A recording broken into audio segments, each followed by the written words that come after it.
Hello students. तो आज जयपुर के अनअकैडमी सेंटर पर आप लोगों के साथ हम लोग करेंगे थोड़ी सी बात। और बहुत सारे बच्चे आए हैं यहाँ पर अलग अलग जगह से, तो पहले तो सबका इंट्रो हो जाए एक बार। चलो पीछे से स्टार्ट करो आप। मेरा नाम लोकेश कसाना है। मैं राजस्थान यूनिवर्सिटी से बीएससी बीएड कर रहा हूँ। मैं अभी 3rd ईयर में हूँ। My name is Shivani Sharma. मैं एमएनआईटी से अभी एमएससी कर रही हूँ एंड अगेन प्रिपेयर कर रही हूँ जैन 23 के लिए। सर मेरा नाम राज सैनी है, मैं दौसा से हूँ। सर मैं आपके साथ दिसंबर से तैयारी कर रहा हूँ। मेरा नाम कुलदीप है। बस बस बोलो आराम आराम से, कोई दिक्कत। इंट्रो देखो अपना, कुछ नहीं कहना। मेरा नाम अंकित चौधरी। सागर सर को फॉलो कर रहा हूँ मैं दिसंबर से। बस वही चल रहा है। एमटीपी में चल रहा है रिवीजन। मेरा नाम महेंद्र चौधरी है। मैं बीएससी बीएड का स्टूडेंट हूँ और लास्ट ईयर मेरी चल रही है। और सागर सर से मैं क्रैश कोर्स से साथ चल रहा हूँ और कट ऑफ के आसपास नंबर आ रहे हैं मेरे। Hello everyone, my name is Ankit Singh and currently I am doing masters from MNIT Jaipur and that's all. मेरा नाम विशाल है। मैं बीएससी कर रहा हूँ सुबोध कॉलेज से और 2023 जैम के लिए प्रिपेयर कर रहा हूँ सागर सर। मेरा नाम धीरज शर्मा है और मैं एमएससी कर रहा हूँ एमएनआईटी जयपुर से। लास्ट ईयर मैंने जेल की प्रिपरेशन की।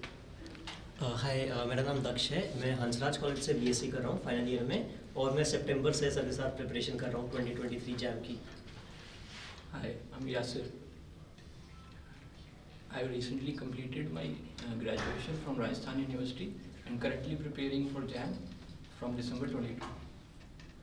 मैं दिव्या शर्मा महारानी कॉलेज से बीएससी कर रही हूँ और सागर सर से अप्रैल से प्रिपरेशन कर रही हूँ। मेरा नाम मनीष है। मैं अपनी बीएससी राजस्थान यूनिवर्सिटी से कर रहा हूँ और 2024 के लिए प्रिपेयर आईटी जैन। तो अभी आज तारीख है हम लोग की कितनी? 19।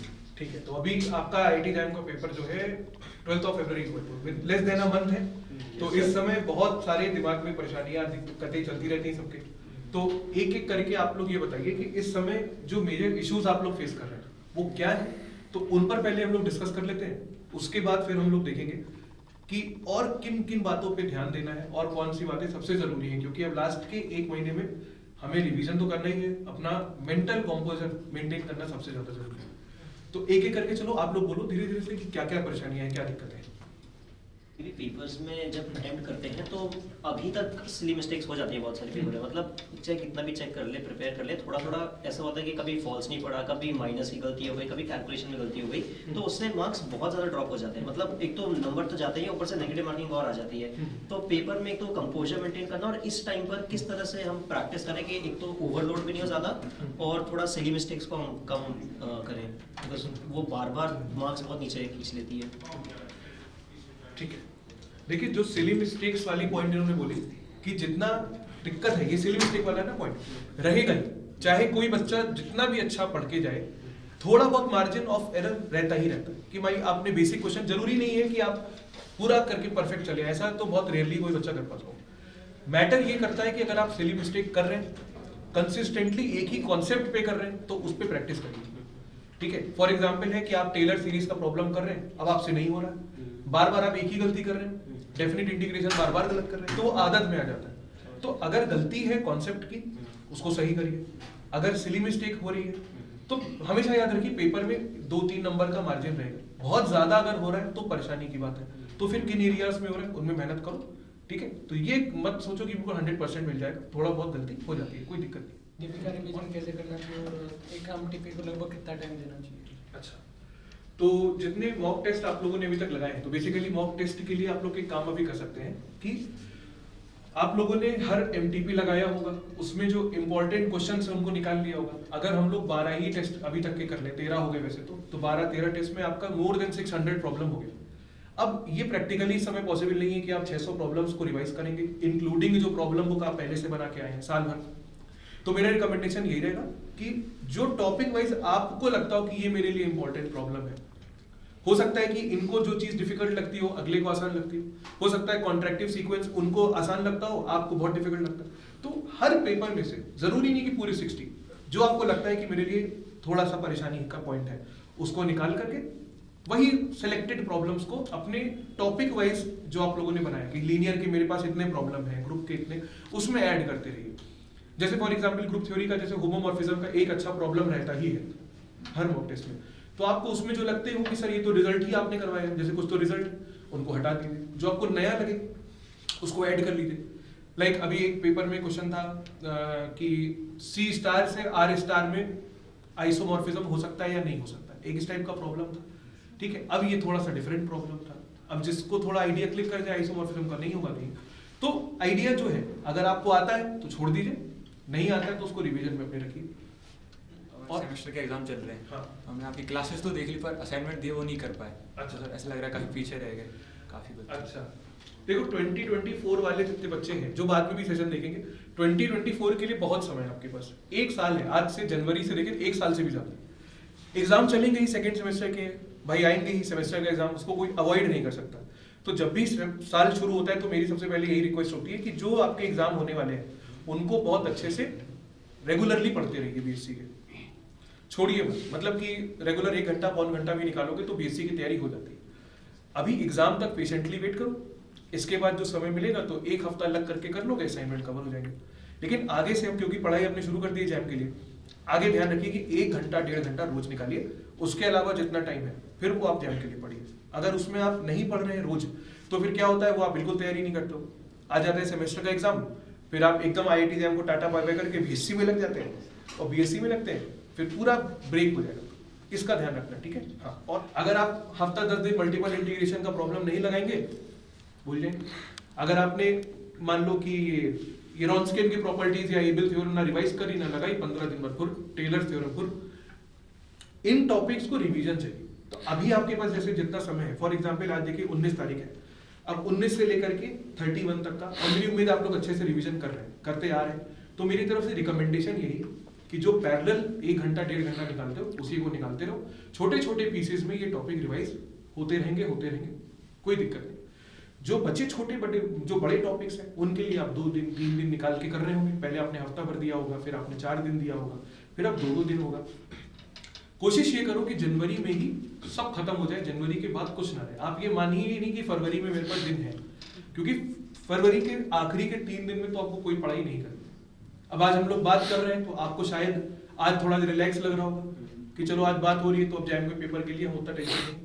अब आप यहाँ से जाएंगे तो फिर आप उसी दुनिया में वापस चले जाएंगे, अरे भैया जैम का पेपर आ गया। तो ऐसा ना करिए, पढ़िए। और जो आखिरी के 10 दिन होते हैं, जैसे अभी से भी वो टाइम चल रहा है, हम इसको डिस्कस करेंगे, मेंटल गेम है इस समय, क्योंकि मेहनत इस समय नहीं कर सकता कोई नया टॉपिक नहीं उठा सकता, कर क्या सकता है, जितना हाथ पैर पटक लीजिए, जो आता है वही है अब तो आपके पास, तो उसको ही हम बेस्ट तरीके से प्रिपेयर करके सामने देना है, ये करना।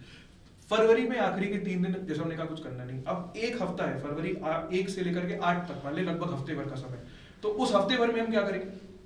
अगर आपने अभी तक सीरियसली रिवीजन किया है, कर रहे होंगे, थोड़ा बहुत बचा होगा वो भी हो जाएगा।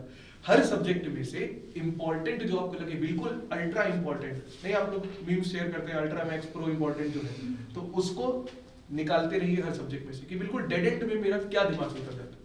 हर सब्जेक्ट में कुछ ना कुछ ऐसा टॉपिक रहता है जो आपका दुश्मन होता है, जो आपके दिमाग से उतरने के लिए ही है। आपने अभी पढ़ा, 2 दिन बाद फिर गायब, या एक पर्टिकुलर क्वेश्चन है, ये ओडी क्वेश्चन यार अभी करा था 2 दिन पहले, रहेगा, सबके साथ रहता है। इस तरह के क्वेश्चंस, कॉन्सेप्ट्स, फॉर्मूले, स्पेशली फॉर्मूले, इनका बिल्कुल शॉर्ट में नोट्स निकाल लो। अब नोट्स भी बनाने की जरूरत नहीं, जो कॉपी है उसमें मार्क कर लो। फरवरी के महीने में वही करना है, क्रिस्प तैयारी करनी है हर टॉपिक पर।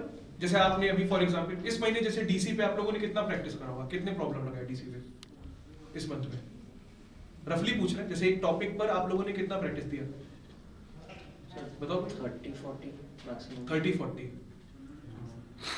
मतलब कम से कम 10-15 प्रॉब्लम, 20 प्रॉब्लम तो आपने। जैसे फॉर एग्जांपल मेरा ये क्वेश्चन है, डिफरेंशिएबिलिटी के ऊपर आप लोगों ने अभी सॉलिड 20-25 प्रॉब्लम सॉल्व करे रिसेंटली, जैसे हमने कहा था। टाइम नहीं मिल पाया तो एक अलग बात है, परेशान मत हो, जिनको टाइम मिला उन्होंने करा।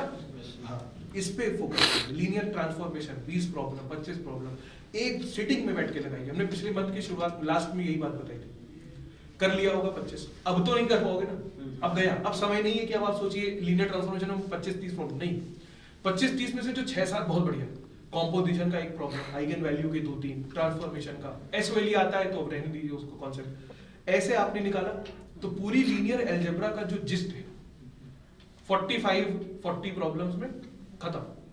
ये है लीनियर अलजेब्रा के नोट्स मेरे पास, और ये मेरे पास 40-45 प्रॉब्लम है, इनको कर लेंगे, एमटीपी में से निकाला, यहाँ से निकाला, बस उसमें संतुष्ट हो जाइए, इससे ज्यादा क्योंकि कर नहीं सकते। जबरदस्ती आप सोचेंगे कि हम पूरे 100 सवाल लगा लेंगे बैठ के 2 दिन में, तो इतना थक, यहाँ पे जोड़ डालोगे तो पेपर के दिन चलेगा नहीं दिमाग। जैसे कि ना भाई अब आप ऐसे पुल चढ़ रहे हैं, आपने जैम की प्रिपरेशन का पुल चढ़ा, मेहनत कर रहे हैं, अब यहाँ से आपके रिजल्ट्स आने शुरू हुए, अब यहाँ से दिमाग को रिलैक्स करते जाते हैं, क्योंकि दिमाग जब बच्चा जैसे अब वो अभी थोड़े से अभी नए शुरू करा तो उन्होंने काम को जैसे बेसिक से करना नहीं आता, तो अभी दिमाग पे जोर कितना यहाँ, अब आपने पढ़ना शुरू किया, पढ़ रहे हैं, फिर एक समय जब बहुत ज्यादा लोड हो जाता है फिर आप यहाँ आ जाते हैं, टेस्ट चल रहे हैं, परेशान, टेंशन यहाँ, अब ये टेंशन ऊपर जाएगी थोड़ी ना, पॉइंट ऑफ इन्फ्लेक्शन मत बनाइए, ठीक है, नीचे लेके आइए उसको। तो आखिरी के 7-8 दिन रिलैक्स रहिए, चिल, ये है 50 सवाल, ये है कॉपी, इसी को कर लें बस संतुष्टि। हर टॉपिक में ऐसा कर लो तो 2-2 दिन 1.5 दिन में टॉपिक्स रिवाइज हो जाएंगे, आखिरी के 3 दिन में कुछ नहीं, जैसे अभी खुश हो बस ऐसे ही खुश रहना 3 दिन, जितना पढ़ लिया रिलैक्स, फिर हम उस बारे में बात करेंगे बाद में। तो इस तरह से तो टेंशन बिल्कुल मत लीजिए। और बताइए सर मुझे क्या दिक्कत आती है, मतलब मैं थोड़ा प्योर में ज़्यादा कंफर्टेबल हूँ कंपेयर टू अप्लाइड, तो मुझे एक पैरानोया रहता है कि एग्जाम अगर ज़्यादा डिफिकल्ट आ गया तो प्योर के क्वेश्चन चाहे कितना ही अच्छा हो शायद नहीं हिले उस टाइम, और अप्लाइड में मैं गलती कर देता हूँ यूजुअली मल्टीपल इंटीग्रेशन में, ओडी फिर भी मैंने प्रैक्टिस करके सुधार लिए, तो मुझे टेंशन रहती है कि एग्जाम के दिन बाई चांस मेरे से अप्लाइड के में गलती हो जाए और प्योर का भी क्वेश्चन बहुत ही मुश्किल आ गया तो शायद नहीं हिले, तो मेरे को एक दो वो टेंशन रहती है, और ऊपर से स्पेसिफिकली मल्टीपल इंटीग्रेशन में थोड़ी टेंशन रहती है कि स्केच नहीं हो रहा रीजन, ट्रिपल इंटीग्रल में यूजुअली, या फिर ऑर्डर चेंज करने में कोई वेरिएबल की गलती हो गई इधर उधर, मुझे उसकी थोड़ी ज़्यादा टेंशन रहती है उस एरिया में। ठीक है, अब जैसे इनका क्वेश्चन है मेरे हिसाब से उल्टा भी कहें तो कई लोग का उल्टा क्वेश्चन होता है कि मेरा अप्लाइड बहुत अच्छा है, प्योर मेरा अच्छा नहीं है, अप्लाइड ही टफ आ गया तो कहीं भी नहीं, प्योर हमसे होता है। हमेशा याद रखो एक ही गोल्डन रूल है, पेपर जितना भी डिफिकल्ट बन जाए, जितने भी भारी भरकम सवाल उसमें पड़े, 30-35 मार्क्स का पेपर बिल्कुल बेसिक, बिल्कुल एवरेज हमेशा नहीं आया तो कट ऑफ 10-12 नंबर चली जाएगी, तब भी आपको 30 नंबर पे मिल जाएगा उस केस में, ऐसा होगा नहीं। ठीक है, एक सेक्शन टफ हो गया, 2 सेक्शन टफ हो गए, फिर भी वो आपको सरवाइव करने वाला सेक्शन देंगे। अगर आपको एक अप्लाइड का टॉपिक गड़बड़ कर रहा है जैसे मल्टीपल इंटीग्रेशन में दिक्कत, तो एक बार जब तुम्हें लगे कि मेरा प्योर अच्छे से हो गया, सब हो गया, सॉल्व हो गया, अब हम एक दिन लेकर के आधा दिन लेकर के एमआई के ही प्रॉब्लम्स कर लेते हैं। मल्टीपल इंटीग्रेशन में चेंज ऑफ ऑर्डर पे पर्टिकुलरली फोकस करो, पोलर फॉर्म बनाने वाले और जो वॉल्यूम वाले प्रॉब्लम है उन पे करिए। स्फेरिकल कोऑर्डिनेट वगैरह उतना जैम में आया नहीं है रिसेंट में, तो उसकी कोई ज्यादा परेशानी नहीं, वो हो जाएगा। ठीक है, बहुत जो वो ड्रेचले लियोविले एक्सटेंशन स्फेरिकल कोऑर्डिनेट, यहाँ नहीं, सब्स्टिट्यूशन इन मल्टीपल इंटीग्रेशन का प्रॉब्लम है, जैसे एग्जाम में नहीं करोगे उसको तो टाइम टेकिंग है, कौन करेगा पहले, जिसको कुछ नहीं है सुकून से बीएससी फर्स्ट ईयर का बच्चा आके करेगा लॉ ये कर ले, तो उनके लिए है वो प्रॉब्लम, आपके लिए नहीं। फोकस होना चाहिए double integral, change of order, volume. तो वॉल्यूम के जैसे क्वेश्चंस थॉमस कैलकुलस में हमने करवाए नहीं है कि भाई ऐसे सरफेस है ऐसे कट गया तो क्या होगा। और एक बात हमेशा याद रखिए, बहुत कॉम्प्लिकेटेड सब्जेक्ट में से भी आसान क्वेश्चन आ जाता है और बहुत आसान सब्जेक्ट में से भी कॉम्प्लिकेटेड क्वेश्चन बना लेना कोई बड़ी बात नहीं। ठीक है, अब जैसे इस साल के क्वेश्चन में देखिए नॉन लीनियर दे दिया, ओडी काम ही खत्म।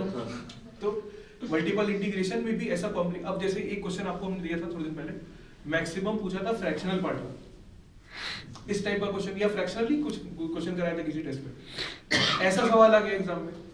भाई ज्यादा से ज्यादा इंटीग्रेशन में GIF, fractional part, max min, यही है कॉम्प्लिकेशन।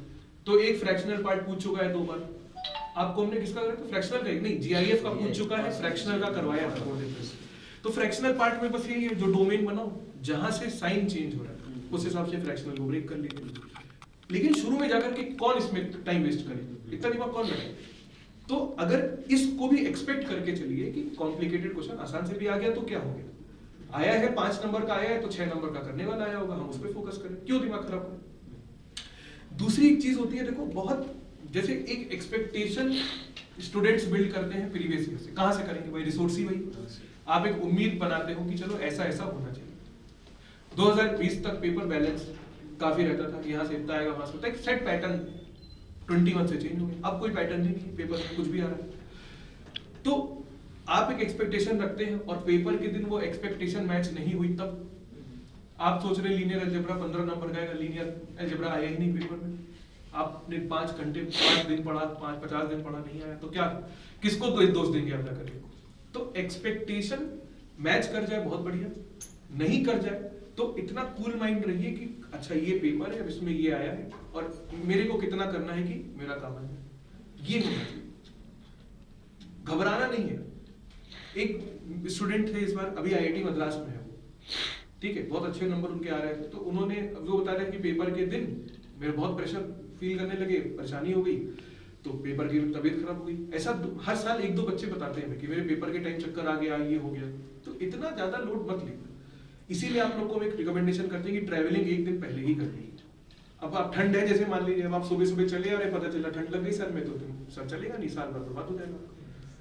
इस पर फोकस करें, ठीक है। तो ये बात है, आसान क्वेश्चंस ही करो, इसीलिए इनको हमने बोला कि ग्रुप थ्योरी छोड़िए मत। अब ये जेड वाले जो क्वेश्चन आते हैं कि भाई इसमें कितने ऑर्डर है, तो आसान है ना, आधा घंटा भी आपने अगर रिवाइज कर लिया होगा तो आपको 2 नंबर मिल जाते हैं पेपर में। ये 24 के लिए अभी देखिए बहुत टाइम है, बहुत टाइम को 2 मतलब होते हैं। पहला मतलब है कि बहुत मेहनत करने का टाइम है, दूसरा है कि 6 महीना बैडमिंटन खेलेंगे फिर देखी जाएगी जाएंगे, ऐसा है। टॉप रैंक बनाना है तो उसके लिए टाइम देना पड़ेगा, 1 साल दोगे जीवन का तो टॉप रैंक बन जाएगा पेपर, अच्छे से दोगे, मेहनत करोगे तो अच्छी जरूर बनेगी। तो उसके लिए अगर आपका बेसिक बिल्कुल नहीं है, कोई दिक्कत नहीं, बिल्कुल ही नहीं, हाँ बिल्कुल ही नहीं है, कोई दिक्कत नहीं। हम क्लासेस कहाँ से करते हैं, सेट क्या है, collection of distinct object, distinct क्या है ये तक बताते हैं क्लास में, तो आप उसके लिए बिल्कुल निश्चिंत रहिए। बस आपका काम है कि जो जितना काम बताया जा रहा है वो करिए, जितना काम दिया जा रहा है वो करिए, विश्वास के साथ करिए, ठीक है, आपको अच्छा रन। जैसे हम कुछ चीज़ करते हैं, कोई भी कैलकुलेशन कर रहे हैं, तो हमारे माइंड को पता है कि अगला स्टेप क्या आने वाला है, हम सीधे उसी पे चले जाते हैं। तो ये देखते नहीं कि स्टेप खाएंगे तो मिस्टेक हो सकती है, उस चीज़ को कैसे अवॉइड करें? उस चीज को ऐसे अवॉइड करो कि जब कभी भी तुम एक कैलकुलेशन मिस्टेक करो, ठीक है, तो उसको मार्क करो और अपने एक बार पेन भोग लिया करो तो तुमको याद नहीं। सीरियस बात ये है कि स्टेप स्किपिंग जो है ये पेपर में बहुत परेशान करेगी। जैसे कई बार देखिए हम एमटीपी का डिस्कशन करते हैं तो 3-4 स्टेप एक साथ कर देते हैं, अरे देखो माइनस का साइन छोड़ गया। कल ही एनईटी का डिस्कशन कर रहे थे तो फटफट जल्दी जल्दी में हो रहे, जल्दीबाजी करके क्या मिला, नंबर ही तो गए आपके, 5 सेकंड लगाए आपने, नंबर कट गए, क्या फायदा। स्टेप स्किप मत करिए बिल्कुल, नहीं तो दिक्कत होगी। जैसे कि मान लो फॉर एग्जांपल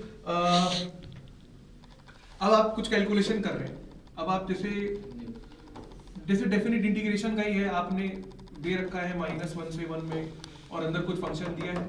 अब बच्चा क्या गड़बड़ करता है, जैसे यहाँ पे दे दिया 1/2x 3/5 कुछ भी दे दिया, ठीक है, और यहाँ पे हमने ले लिया +x।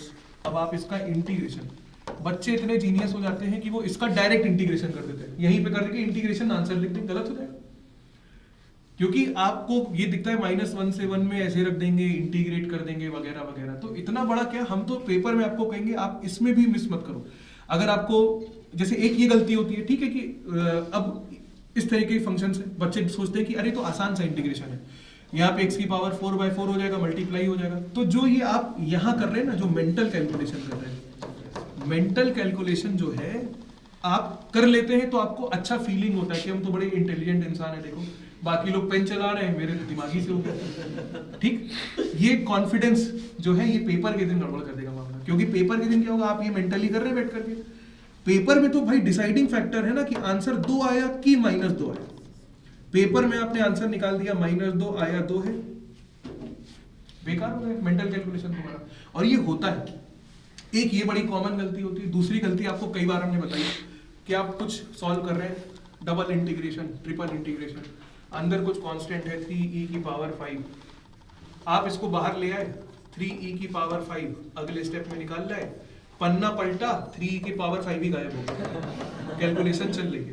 बाद में उसने पूछा है, आंसर कहेंगे यार ये तो मेरा आया ही नहीं, तब हाँ एम्प्टी है ये, तो फिर देखा 3e⁵ छूट गया। कभी भी डबल इंटीग्रेशन का प्रॉब्लम करिए, बाहर टर्म निकाल के गोला बनाइए ऐसे, तब याद रहेगा कि ये टर्म चल रहा है। दूसरी पेपर में बहुत गलती बेसिक करते हैं, ये तो आपको क्लास में हमने कई बार बताया, जैसे कि 4y 4y 4y। अब आखिरी में खुद को नहीं पता है कि 4 है कि y, और ये होता है पेपर में, ठीक है। आप जल्दी में करते हैं तो ये गलती 2z 2z लो। तो सिंबल्स का डिफरेंस जरूर रखिएगा पेपर में, 4 ऐसे बनाया करिए, ये वाला मत बनाइए। 2 में कुछ सिंबल निकाल दीजिए इस तरीके से, पूछ ऐसे निकाल दिया था हमने, हम जब करते थे तो ऐसे गोला बना के करते थे कि कंफ्यूजन में। छोटी छोटी गलतियां। और रही बात जैसे और क्या होती है, जैसे आप कभी भी पेज जब पलट रहे हैं तो लास्ट इक्वेशन हमेशा पहले पेज पे कॉपी करो, वरना पीछे से कॉपी करने में गड़बड़ होती है। जैसे हम देखो कई बार होता है ना स्लाइड में कॉपी करने में दिक्कत, तो आपने लास्ट में एक इक्वेशन लिखा है तो आप उसको जाकर के दूसरे में कर लीजिए, ठीक है। एक तो इसका ध्यान रखिए। हाँ, और बताओ सर।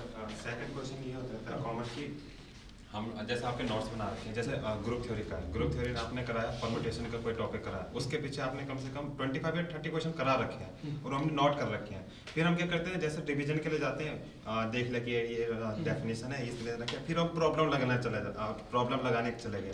फिर क्या होता है, डीसी का जो टॉपिक वो छूट जाएगा, तो उस चीज को कैसे अवॉइड करें वो भी।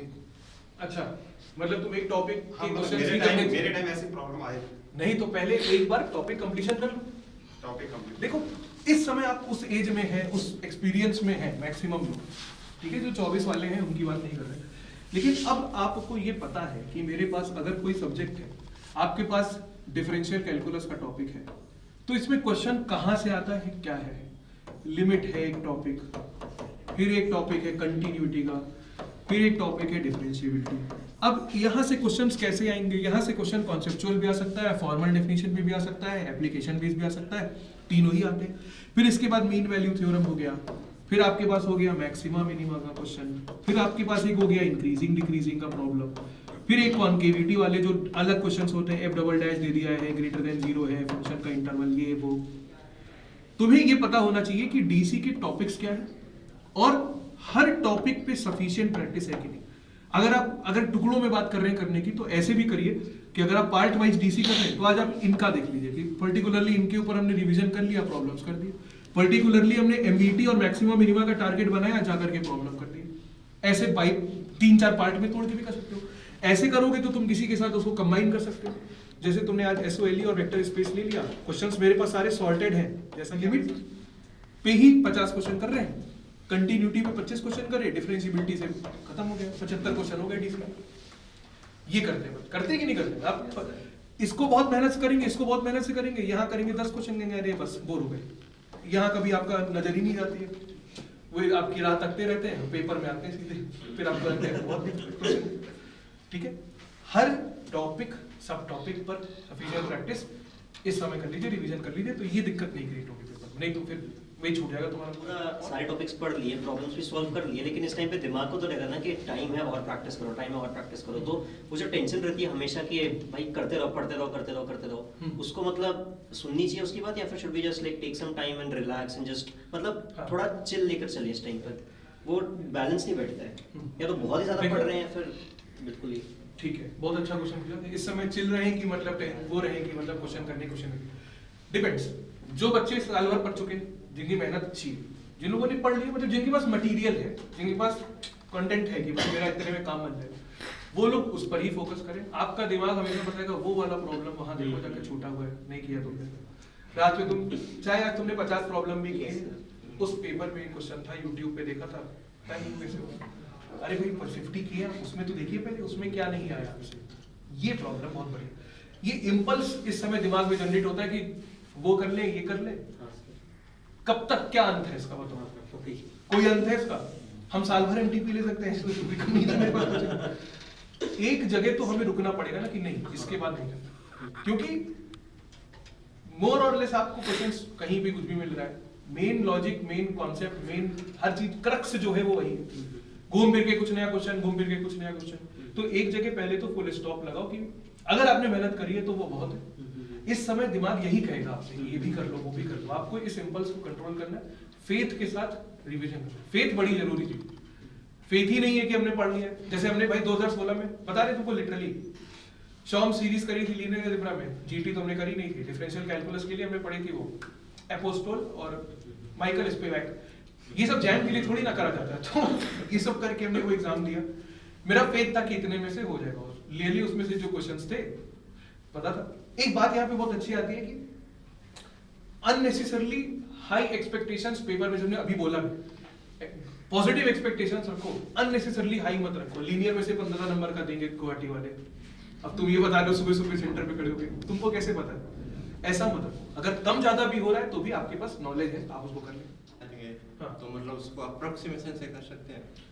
हाँ, एनईटी पे अप्रोक्सीमेशन से कर सकते हो। इनइक्वालिटी तुम ऐसी वाली लगा सकते हो, जैसे कि ये वाली इनइक्वालिटी नहीं होती है आपकी कि भाई अगर एक रिजल्ट नहीं था कि अगर fx less than equal to gx है एक इंटरवल पे, तो उसमें डेफिनेट इंटीग्रेशन पे भी वही प्रॉपर्टी अप्लाई हो जाती है। इस तरह के कर सकते हैं। जैसे हाँ 0 से 1 और माइनस एक्स स्क्वायर वो आपने दिया था ना 0 से 1, हाँ, तो अब उसका तो डायरेक्ट फॉर्मूला होता है ना, वो गामा इंटीग्रल वाले। ऐसे डायरेक्ट करना हो तो उसका जो रिजल्ट है, जैसे e की पावर माइनस एक्स लिख के फिर इंटीग्रेशन करके अप्रोक्सीमेशन लगा सकते हैं। हाँ, उससे भी कर सकते हो, इजियर टर्म्स निकाल करके इंटीग्रेट करके अप्रोक्सीमेट, ये बोल रहे हो ना? दो टर्म निकाल के हाँ कर सकते हो। आइडिया लग जाएगा तुम्हें कि रेंज, अगर रेंज है या एमसीक्यू क्वेश्चन है तो कर सकते हो, वरना उसका तो डायरेक्ट फॉर्मूला है। जैसे एक इस तरीके की इनइक्वालिटी लगा सकते हो। एक क्वेश्चन दिया था एक बार एक पेपर में, थोड़े दिन पहले था, शायद याद नहीं आ रहा, cos t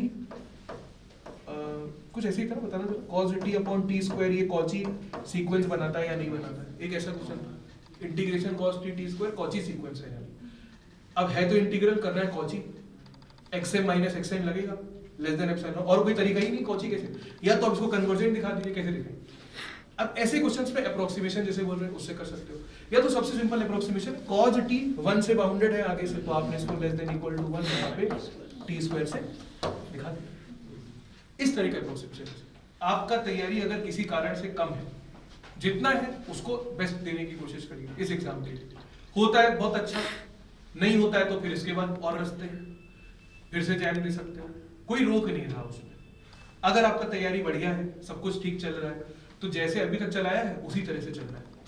सबसे बड़ी बात देखो, आप लोग हमेशा लाइफ में याद रखिए, माइंडसेट हमेशा पॉजिटिव होना चाहिए।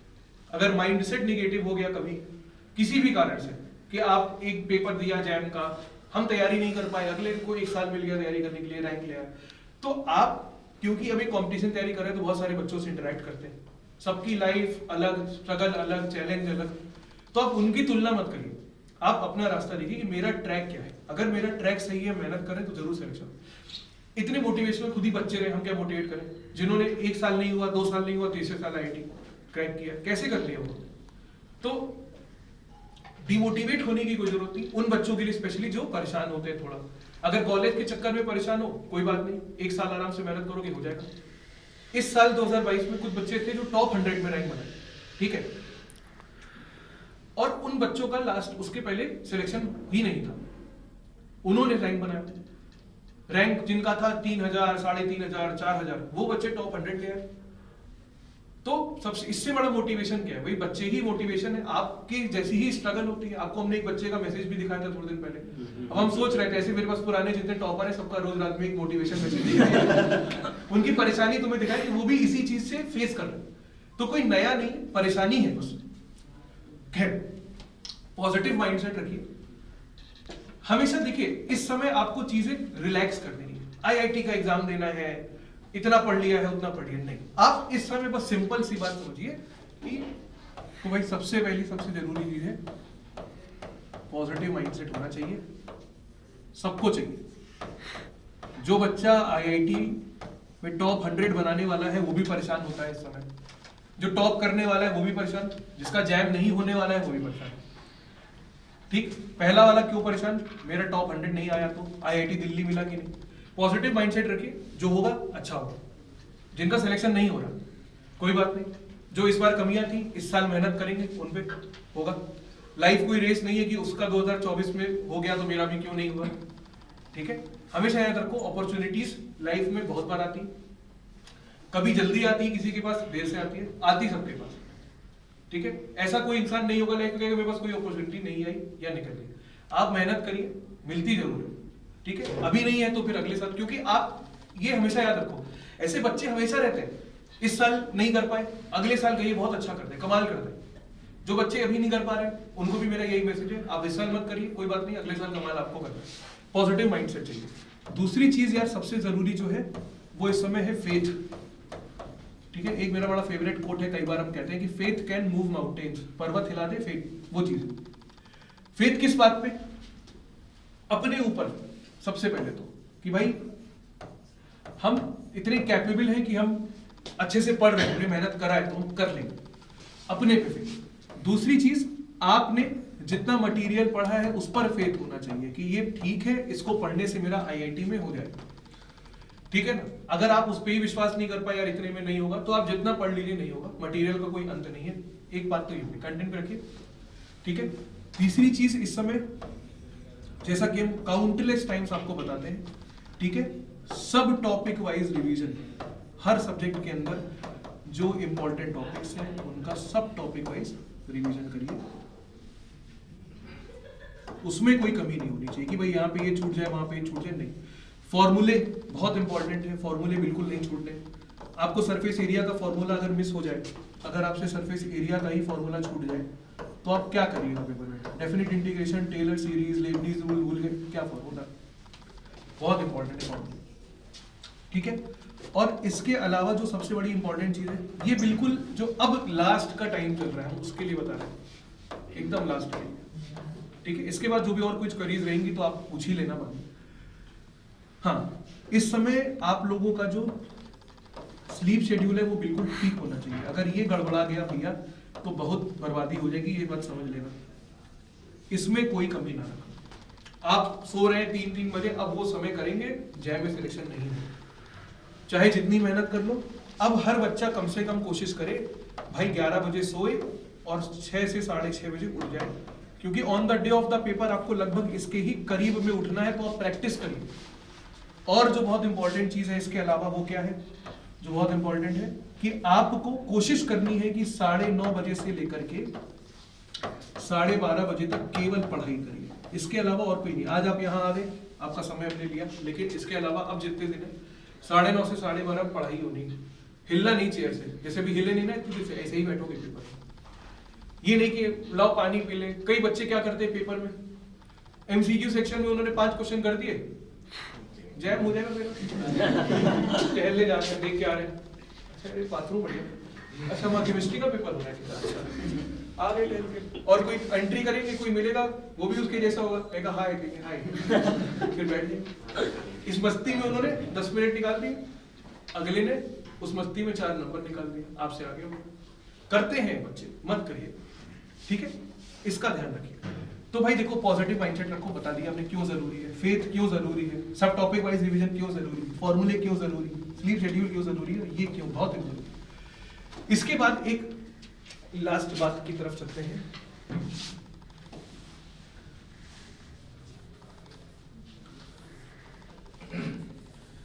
जो अभी आप लोग, जैसे कई लोगों से हमने कहा कि भाई आप जैम का पेपर देते हो या नहीं देते हो, तो आपने कहा जैम का पेपर नहीं दे रहे। अब आप जा करके ना जो जैम की वेबसाइट है उसके दर्शन करिए रोज, जो जैम की ऑफिशियल वेबसाइट है इस पे जाइए और इसको रोज देखिए।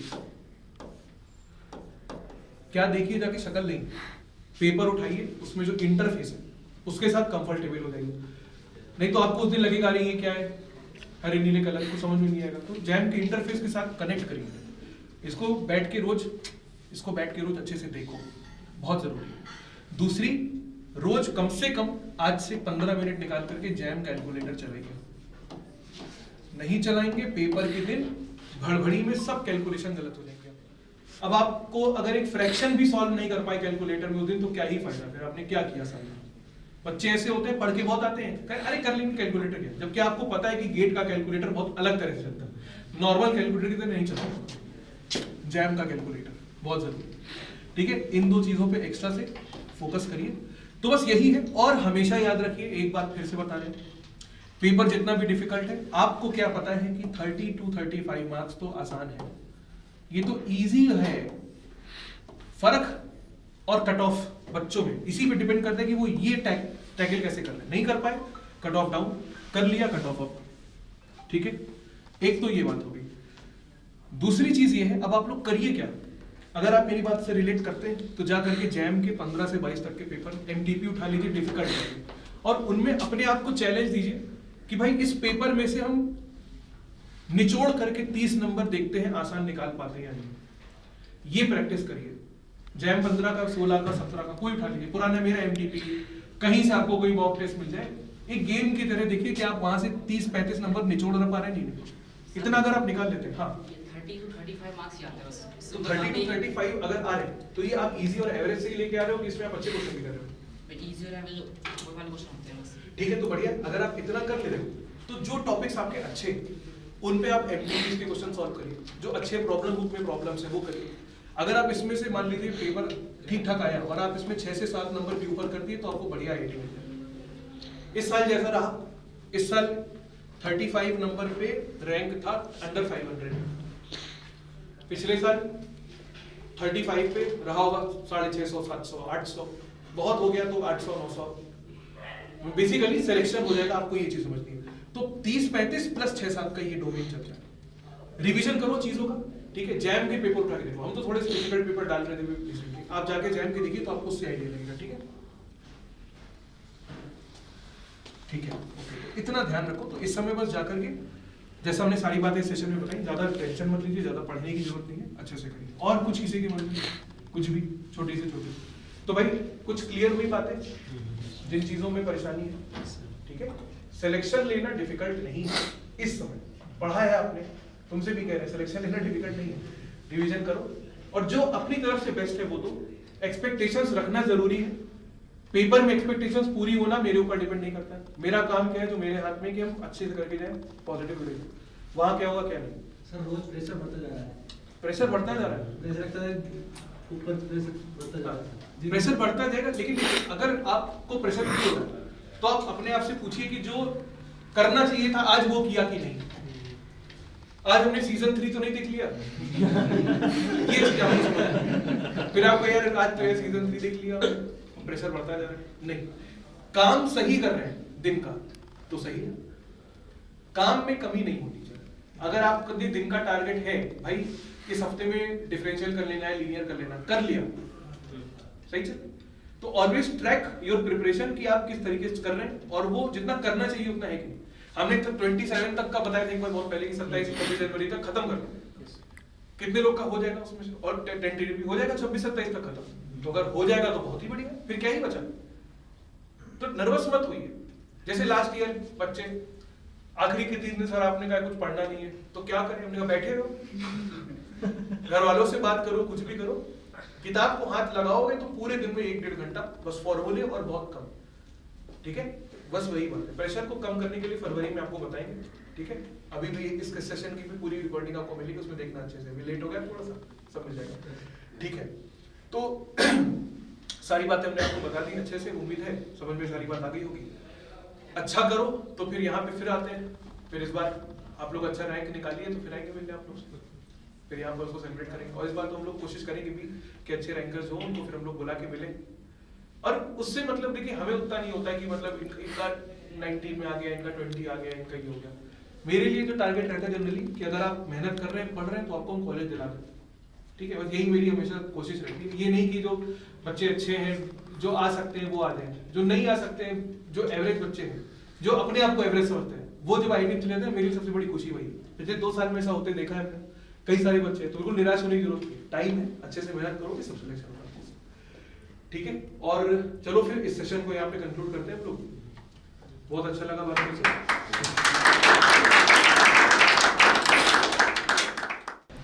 शिवानी शर्मा और मैंने अनअकैडमी से क्लासेस ली है, लाइव क्लासेस बहुत अच्छी होती है, और एक बात बहुत अच्छी है कि ना रिकॉर्डेड क्लासेस हम ना बाद में भी देख सकते हैं, तो उसमें कोई परेशानी नहीं होती। और यहाँ पर स्पेशल क्लासेस भी हैं, तो आपको अगर जानना है कुछ भी तो फिर आप वहाँ पर रिकमेंड कर सकते हैं। और बाकी सागर सर बहुत अच्छा पढ़ाते हैं, तो जैम के लिए तो मस्ट, मैं उन्हीं के लिए आपको रिकमेंड करूँगी कि सागर सर के साथ आप जुड़े तो आपको पक्का आइटम सेट ज़रूर होगा। माई सेल्फ देवेश शर्मा, मैं भरतपुर राजस्थान से रहने वाला हूँ। मैंने अनअकैडमी 2024 के लिए प्रिपेयर कर रहा हूँ। मैंने अनअकैडमी पर सागर सर, सूर्य सर को फॉलो किया, इज़ द बेस्ट टीचर। मैं वो बहुत शानदार पढ़ाते हैं, गजब पढ़ाते हैं, और अनअकैडमी का फीडबैक भी बहुत शानदार है। यहाँ पर बहुत बच्चे क्रैक करते हैं। Guys, this is Anke Singh and currently I am doing MSc from MNIT Jaipur and मैं सागर सर से 16 अगस्त 2021 के अराउंड में सागर सर को की क्लास ज्वाइन की थी। और एक्सपीरियंस बहुत अच्छा रहा कि यह है कि जितना भी तुम्हारा कंसेप्ट, अगर आपको बेसिकली कुछ भी प्रॉब्लम है तो अनअकैडमी के अकॉर्डिंग अगर आपको जैम क्रैक करना है तो आप कर सकते हैं, लेट्स क्रैक इट। मेरा नाम दक्ष है, मैं DU से अपनी बैचलर्स कर रहा हूँ, 3rd ईयर में हूँ और मैं जैम 2023 के लिए अनअकैडमी से प्रिपेयर कर रहा हूँ। मैं अनअकैडमी सितंबर में ज्वाइन करी थी और मैं तब से सागर सूर्य सर को फॉलो कर रहा हूँ प्रिपरेशन के लिए। मुझे अनअकैडमी का इंटरफेस काफ़ी इंटुइटिव रहता है, क्लासेस रिकॉर्डेड मिल जाती हैं, नोट्स मिल जाते हैं, काफ़ी इजी रहता है, कंफर्टेबल रहता है उनको प्रिपेयर करना ऑनलाइन मीडियम की वजह से। एंड सागर सर से बेटर टीचर मुझे नहीं दिखे आज तक कभी जो IIT जैसे एग्जाम के लिए प्रिपेयर करवा सकें। So I am very satisfied with the interface. I really like my professor and I have a lot of fun studying in an academy because of the easy interface and बाकी तो सब मेहनत से हो जाता है। But yes, I would recommend it for everyone and specially for Sagar sir. Sagar sir जैसे teacher I don't think बहुत ईजिली मिलते हैं, so that is why I am very thankful.